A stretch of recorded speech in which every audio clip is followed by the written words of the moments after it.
fulfillment part. I like the fulfillment part of the sales process. So like, fulfilling it. What I also like is we notice that we have a structure there, which is the sell by chat structure that a lot of people are talking about, like how to sell by chat. So we have that structure there. So that's what I like about it. Just two things. Okay, perfect. And you guys are doing 2 to 3 million a year. So obviously some things are going well. Do you know what I mean? Yeah. You like some of those structures.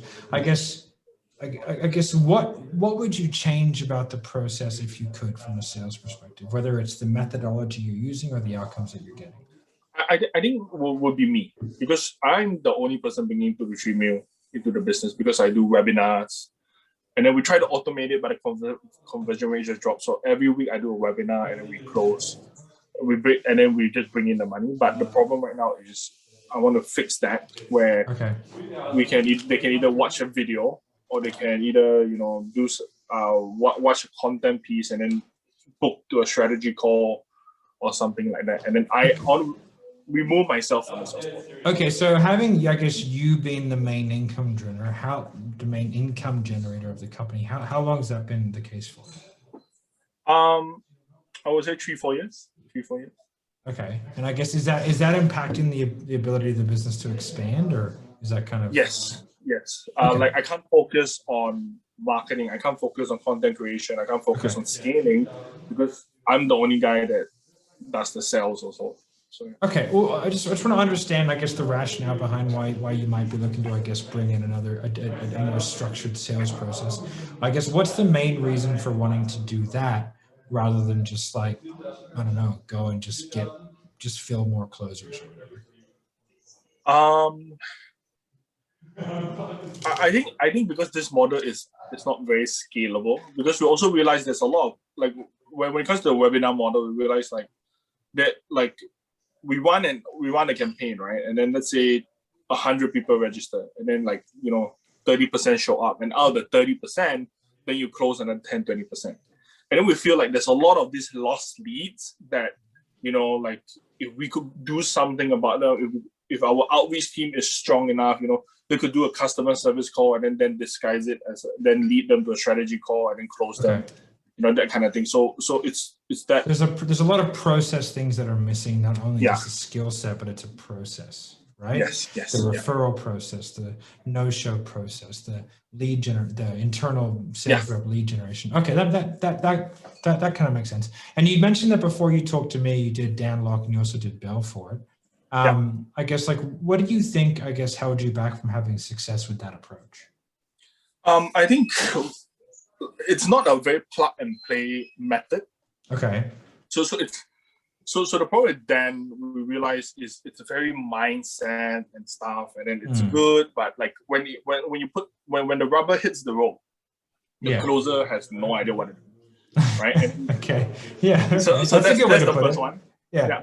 So Jordan one is good, but the problem is Jordan doesn't have a lot of content. It's just that whatever straight line is actually quite like a 2-3 hour. I've done it. Yeah. So it's quite it's quite surface level. So you get the idea. I've got 3 hours on follow up in my portal. Oh really? Just on follow up, yeah. So it's kind of okay, but once we go there, there's nothing else to do, and then it's I see. And then when he's a busy guy, he's not going to coach people. Yeah. And then what happened? Yeah. So that's the problem with Jordan. So that's why we came to you. Okay, perfect. Well, I just want to make sure that what we do would actually work for you. But I guess besides the getting the guys better on the ground at sales and more comfortable with objections and all that kind of good stuff, and having the processes behind that, what are you actually looking for in, I guess, a training and management program for you and your sales reps, and also your future sales reps? Because we want to future proof it so that you can onboard new people and then put them into a system, right? I think for me, it's whatever you just said. You just hit it on the nail. It's how can we create something where I don't need to be part of it? Because right now I need to spend a lot of time with the salespeople, right? And then it's how can we hire a salesperson, they go through our interview process, and then we just plug them into this pipeline of trainings, and then they come out, they know what to do, they can do the thing, and then that's what we want. Just keep it simple, keep it clean, and if we can do that, we're pretty happy. Okay, so I suppose I just want to touch on like, you know, like the, I guess like the income piece. You reckon right now you're about 2 to 3 million a year. A lot of that Yeah. hinges off you. And I guess you mentioned you want to kind of be able to scale that out. What's your goal for the next, say, 6 to 12 months in terms of revenue, but also how many sales staff would you be looking to bring on in that period? We want to break, like if we do 2 to 3 million, like I'm actually happy if we can do 2 to 3 million, but I don't need to sell a single thing. Okay, so for you, it's about And then 10. maybe a sales staff of like 3, 4. You know, if we can do that, that's already godsend. And then the Okay. second piece will be then, you know, 5. We've been trying to break the 5 mil mark for some time, and then I realized I am also the problem because I'm limited to whatever I can do. So Yeah. I think I love working with guys as they there's a transition, right? Like guys go from making like early 7 figures to making like a late 7 figures and 8 figures, where it's like there's that transition of like business owner where it's like, okay, I'm starting to understand like I need to separate myself out a little bit so you can focus on like the big picture stuff. I really enjoy that because I work with a lot of people as they make that transition. I've grown a few 8-figure businesses myself.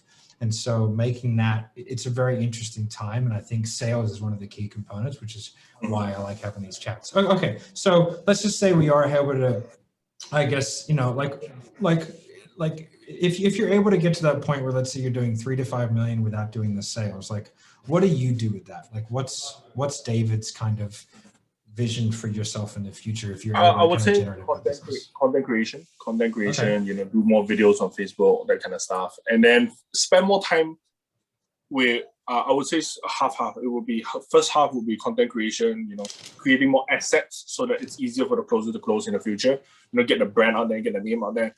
I would say second half would be client legacy building.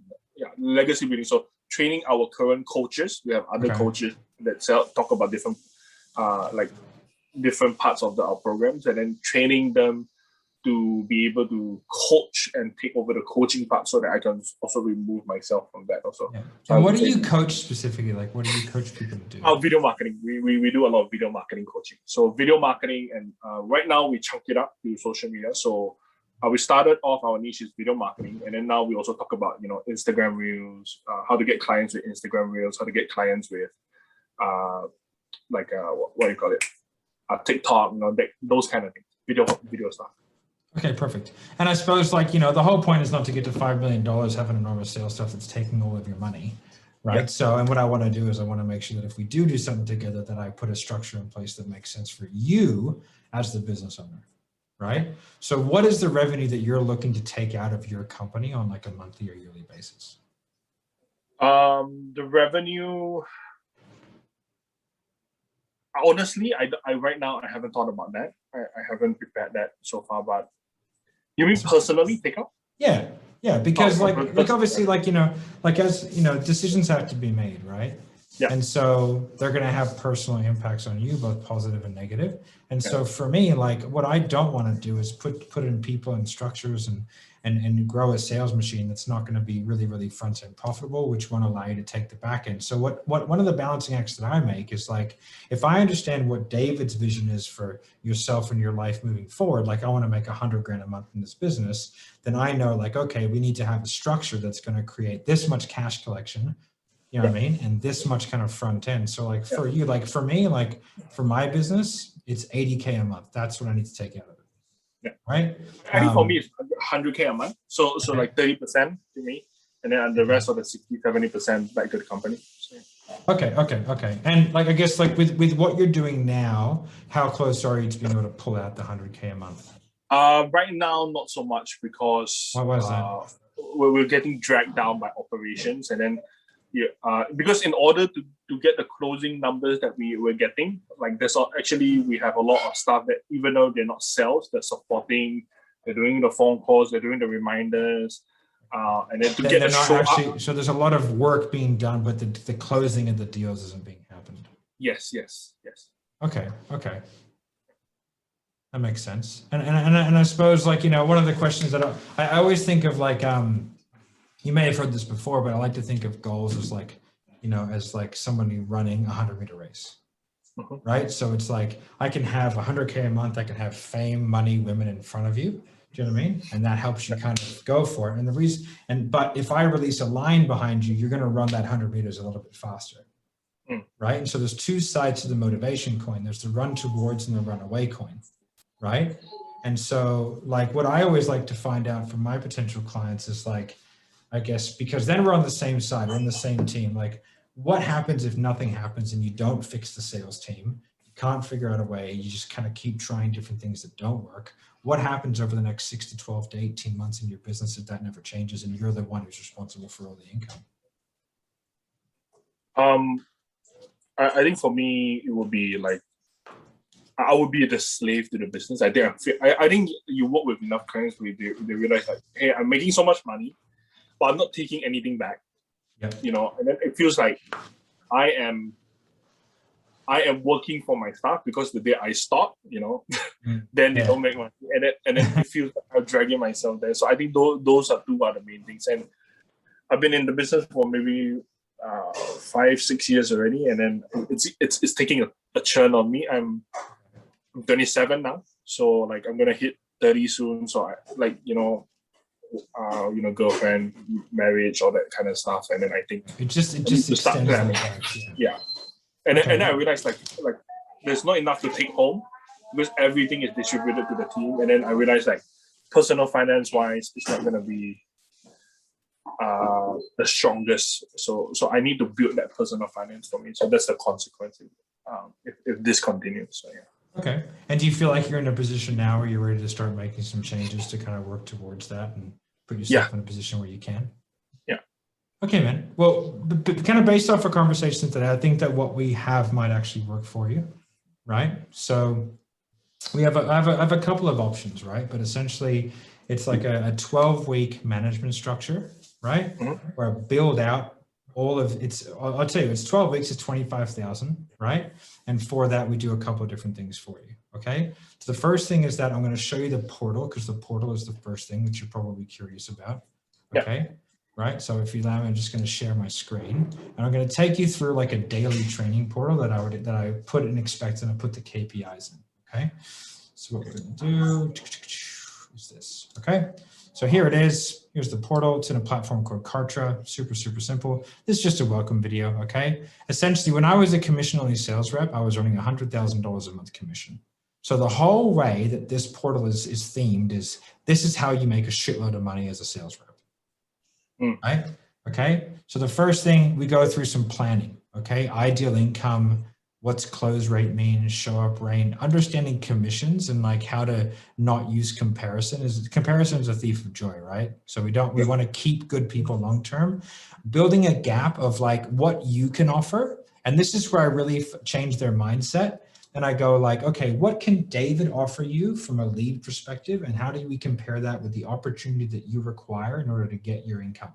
So if let's say they make $1,000 a sale, I'm just going to use round numbers, and they want to make 20,000 a month, then they have to make 20 sales. In order to make 20 sales, how many need to show up to a sales call? They need, let's say they close at 50%, 40 need to show up. Now, how many do they need to book in order to get 40 to show up? They have an 80% show up rate. They need to book 50 calls. Let's say that given the warm leads that you have, they can book 35. So they need to find another 15, right? Now, if we know that, then what we do is we then go, okay, mate, here's all of your different lead generation mechanisms that you have as a sales rep, and this is how you do it, right? So let's say I want to take them through how to set using DMs, right? Here's the script. Here's exhaustive detail. Each one of these is 40 minutes on exactly with real-time examples of exactly how to set within a DM environment, right? And then it's like, okay, I want to do some training on referrals. Okay. Here's an explanation of my referral script and the referral SOP and the script as well. Right. Here's what I'm going to do with old lead lists. Right. Here's a step-by-step of how to attack an old lead list. Here's what I'm going to do with no sales and no shows. Right. And then I've got YouTube comments, LinkedIn is just locked at the moment. You know what I mean? So, okay. So we do that and tracking objections, for example, right? So it's like, if you have the 4 main objections, by tracking the objections, we understand what the person is good at and what they're bad at. Then from there, we can create a customized development plan based off the actual numbers the guy is spitting out. right? Then we're going to go through, okay, triage, sales call, follow-up referrals. How do we structure our diaries to maximize success, right? Then we go through some mindset stuff. As you can see, it's not long. We have some health and fitness stuff in there as well. And then we have things like, this is how you prevent burnout, right? And we have like triage training. Okay, this is an in-depth explanation of a triage script. This is a textbook example of a live triage call. And this is the triage script, right? Which we can then change. Same with sales call, live sales call, breakdown, script. Same with referrals, live sales call, breakdown, script. Same with objections, okay? I have what's called the objection handling matrix, right? Which I give to all of my staff, right? I'll show you this real quick. I'll just share. I'm not sure if you've seen this, but this is what your staff will get, right? The objection handling matrix, okay? The key is we understand how objections work, okay? And what we're looking at, how we triage them. We explain, have a deep understanding of what each objection is. We go through a flow chart of exactly how to handle each objection, right? And then they have all different reframes and scripts. This is spouse-based objection. This is the open wallet test, unwilling to schedule a follow-up, money objection, everything. As you can see, it's all laid out. And then there's videos. These are all videos on exactly how to handle each one, right? Then we have, this is someone handling a live partner objection. Yeah. This is someone handling a funding objection. So this person said, I'm 100% in, I just don't have my credit card on me. I'm sure we've all heard that before. Yeah, yeah. Right? He got her to apply for a new online credit card, give him the numbers of that credit card and pay in full. Okay. Okay? We have all that, okay? Frameworks, presentation, hook setting, DMing, short-term follow-up, long-term follow-up, okay? We have like what to do in a triage no-show, how to handle your open deals, future closes, and no-shows, how to set tasks and different actions in SMSs and different CRMs, how to do goal-setting follow-up, which is a way that I like to do a follow-up, which is tremendously effective, and how to use other people's money. So this is training on how to get funding, right? And just a bunch of other things, right? All different end-of-day reporting, knowing your numbers, lead gen strategies, calendar optimization, meeting schedules, and then like courses to try, right? These are different books that I find that are really good for selling and stuff like that, okay? So that's the portal side of things, okay? So that's access. Now what we do is we make that into part of your onboarding. They have to go through like 60% of it before they can finish their onboarding, right? Which will take them a few days, right? Or maybe a week or something like that, right? And then what we do is we build out your onboarding for you. Okay. So what's the difference between what you just showed me and the closing code? The closing code is totally different. The closing code is like a baseline set that we give people, which is a bunch of access, right? That's like all of our, it's just like a much simplified version of some of the stuff that we do, which is designed to get someone who's new to sales to pretty good, and it's cheap and they get access to role plays. Right? Now that particular portal is only for my internal staff and teams that we manage. That is literally the most comprehensive sales training I know how to put into a portal. Okay. Right? So the one you just showed me, that's the one you just mentioned. Okay, got it. That's not the closing code. Then what we do is we go through, because we need to build out a robust onboarding section, right? So we go through and we build you out in ClickUp. We build you out an onboarding process, right? Oh, so you guys just ClickUp, not okay. Yeah. So we build out an onboarding process, right? So that we can go, okay, this guy's onboarded. These are all of his tasks. Okay. We know exactly where he's at, what he has to do, all the videos, instructional stuff. We tell you exactly what we need, and we just build the whole thing, right? And then from there, we build that. So now what you have is you have the ability to onboard a new salesperson, and they have a step-by-step process of exactly how to become successful, not only from a product knowledge standpoint, but from an actual sales standpoint. Because I think like a lot of the stuff you said was like the guys get a bit lost. They probably understand the product stuff, but they don't necessarily have the sales skills or the sales stuff in order to kind of get there consistently. That makes sense. Yeah. So we have a portal which is designed to give them ongoing training and quite in-depth training. but that's that one part. Then what we do is build out a nice, really, really structured onboarding process so that all of your new reps and the reps that you have can go through that. And the last thing that we do is we do 12 weeks of coaching. Okay. So what we do is we take you and we take your sales reps and we put them through a coaching program over a 12-week period, which is designed to not only pull out all the things that we need to pull out, we're going to redo your scripting. So we're going to look at all the scripts in your business, right? Whether it be like cold DMing, warm DMing, sale, because there needs to be a congruence the entire way across.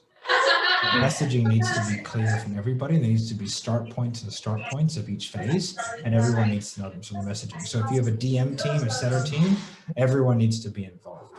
Then we're going to redo all your scripting, and then what we're going to do is over a 12-week process, right? So every single week there's going to be like a training, right? And over that 12 weeks, there'll be one with me every 3 weeks, right? And one with somebody else every week, right? So that's how it works. And then we really look to take your closers. We record the whole process. So that becomes part of your onboarding as well, right? So they can watch the whole process of all the scripts being built, the understanding of the sales process, right? Because we want to really understand the sales process. They want to understand the script, right? Because then if someone goes off script, it doesn't matter. You know how to deflect and put them back on. You never get lost. You make the sale, right? And we're going to put in some of the effective tracking mechanisms in place so we can start to actually identify who's doing what well and who's not doing well enough in certain areas. And that way we can start to, then sort of figure out what to do from there. So really it's an in-depth coaching program combined with like a resource that you can have in order to onboard and train your current and new reps, and then a training and then a portal on top, which is simply just designed for those guys to get a baseline level of understanding so the coaching can go to a next level, because I don't want to explain simple stuff in coaching sessions. I want to explain the more nuanced stuff in coaching sessions. So does that whole structure kind of make sense to you? Yeah, it makes sense. I think one concern I have is like our current closer, if our gut feeling is like he might leave us, and then that will leave us with no closers. Yeah, I can source you a closer as part of that. It's like, no, it's no dramas. Oh, okay, nice. And then when it comes to the tracking software and system, like I saw you use ClickUp probably on Asana, that kind of thing, and then like right now we also realize you can also build it within Asana. It's not really too much of a drama, right? Do you know what I mean? It's just really a case of like what things need, because we used to do ours on Asana, but we changed it to ClickUp because I like it better. Right. So it's basically a case of like, we need to create a really, really nice, easy to follow system of where salespeople have access to all the information that they require. And it's not just about product knowledge. We have a nice in-depth sales training that's specific to you and your company. So they understand your values, they understand. And the whole point is that I need to take these people or any potential people that you have, and I need to create a culture of follow-up and referrals, like, because that's what makes you the money. If you want to be able to step out of this thing, no one's going to give a fuck about the leads as much as you, because you're the guys paying for them.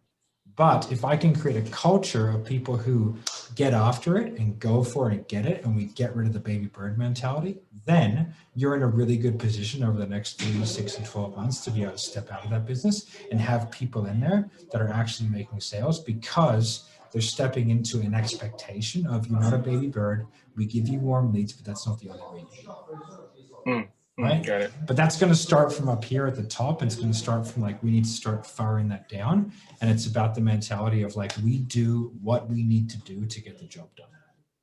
And that's how I've managed to grow a business from like 55 sales reps to, $1 million a month in 17 months. And it's just simply because like we bred that into everybody and everywhere that we are, and we go out there and we fucking smash it. We just take names, Nice. Okay. So is this like your most premium one? No. Okay, got it. So this is like more? Is this like an entry one, or I don't generally do anything less, because like I don't see a point. Do you know what I mean? Okay, got it. Like I can do something cheaper, but who cares? Do you know what I mean? Like I want to do what I know gets the job done. What I know is me and my guys coaching the shit out of anybody who's in there. We can find somebody for you, right? We can put them in there and coach them up as well. And we can put all the systems, processes, structures, SOPs. So literally anybody who's even half decent at closing can walk in there and have every single tool they could ever need to make you 2, 3, 4, 5, 6, 7, 8, 9, $10 million every year for the next 5 years. Got it. Okay. And I think the only thing is like, does it have to be one lump sum, 25K, or? If the structure, we can go into that in a second. Does the structure, do you actually kind of make sense? Like, do you feel like it can help the business get to where you want to go? Yeah, it actually makes sense. Yeah, and is there anything in particular that you feel like is kind of most benefit? I'm just curious. I think the onboarding portal, I think that's the most important one. Like right now we have a bunch of trainings, but it's just a mess. And then I think one thing you mentioned, follow like the baby bird mentality. The current closer we have is like, oh, after we do a webinar, and then he kind of does 1 or 2 sales, and then like 10 sales, and then he thinks he's doing really great. But it's just because these guys, they just came hot off the webinar. That's why it's easier to close. I'll give you a little example. Like if you play street ball and you're 6'7", right? You're going to destroy everybody because you're huge. If you then go into the NBA, it's a different story. But you have 2 options when you go to the NBA. You step up and you do the work because now you know what's possible. Or you shrink and be a little bitch and you walk away, right? So my goal is I show salespeople what's possible. I was a 7-figure earner from commissions, no cost attached to it, right? That's fucking great. I made a shitload of money doing that, and people didn't think that was possible, and I did it. And then I created a whole bunch of other people who did the same thing, because now they know what's possible. I go, hey dude, like, what are you making right now? I'll sit down with them. I'll go over his numbers and go, you should be making triple the money. This is how we're going to do it. If you'll let me, I'll triple your income. And they go, fuck yeah, let's do it. And I go, okay, cool. Because all I got to do is show them my bank account and go, I'm a sales guy just like you. Right? You can do it. If I can do it, I'm fucking borderline retarded at certain things. Like, if I can do it, you can do it. It's going to be fun. Right? But yeah, I totally understand it. Now, if you want to have the payment plan conversation, I can do it. Most of the time, what we'll do is split it up into 2. If you need to do more than that, we can have a conversation too, but I try and keep it no more than 3. No more than 2. Okay, got it. I think this is very interesting, and I am fully sold. Okay, I just need to my team, because I do have a CEO and COO. I'm the founder. I need to walk through them with this. But other than that, 2 payment plans. Okay. Now I guess it totally makes sense, right? Now it's a funny position, right? Because like one of the things that you want me to do is teach you guys how to sell better. Yeah. Right. So it's a funny situation for me to be in, because although I appreciate your objection, I'm going to have to overcome. Okay. So like, and I totally get it, right? It's all based down on like, we all make decisions based off our perspective, right? And right now it's a tough thing to see. Been grinding it out for years. Do you know what I mean? Like, I totally understand it. The problem is if we're always making decisions based on the perspective that we currently have, and we always make decisions in a certain way, which has given us a certain outcome, right? Then uncharacteristic decisions generally get uncharacteristic results. So this is what I want to do. I want to picture on an island, right? Picture an island surrounded by water. Okay. So if you're on an island surrounded by water, every single decision that's made will be based on the fact that you're on an island surrounded by water with limited resources.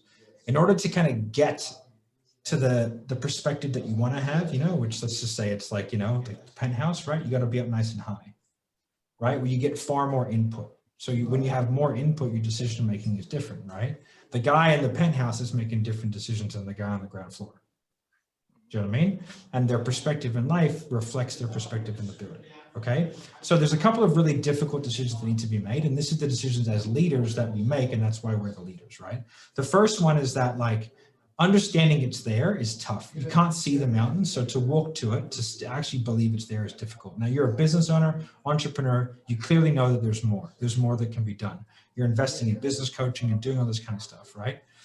But that's step number 1. So hard tick box number 1 is done. Number 2 is understanding the direction, like actually picking a direction and confirming that's where the mountain is, but like you can't see it, right? So what a lot of people do is they continually circle around the island trying to find it. but the view will never change, right? And the third thing is once you pick a direction, you got to start walking because you could drown, right? And there's failure is always an option. It just always is, right?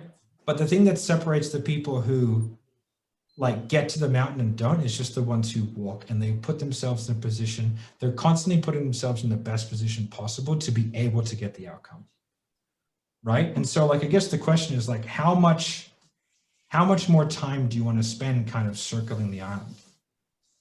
And what do you feel like you need to do to put yourself in the best position to where in 3, 6, 12, 18 months, you can be stepping out of the business, making 3 to 5 million and not actually being the guy who's making all the money and being a slave to the business? Like what actions need to be taken in order for you to actually put that in motion? We need to fix ourselves. Okay. And how much longer do you want to put off fixing that sales team? No. Well, like why not? Why not just do it later? Just do it in 2 days, 2 weeks, 2 months, 2 years. Yeah, because it's been a problem for quite a while. Okay. So what do you feel like you need to do to make sure that like when you go to bed tonight, you know you're doing everything you can to put yourself in the best position to be able to get that outcome? Fix ourselves team. Okay. So what do you want to do from here? I just need to work out a payment plan. And then, okay, let's do it. That's it. Yeah. Nice. Wow, that was just to let you know, I've been on a lot of sales calls. Like that's the smoothest one I also been on. So okay. So how do you want to pay?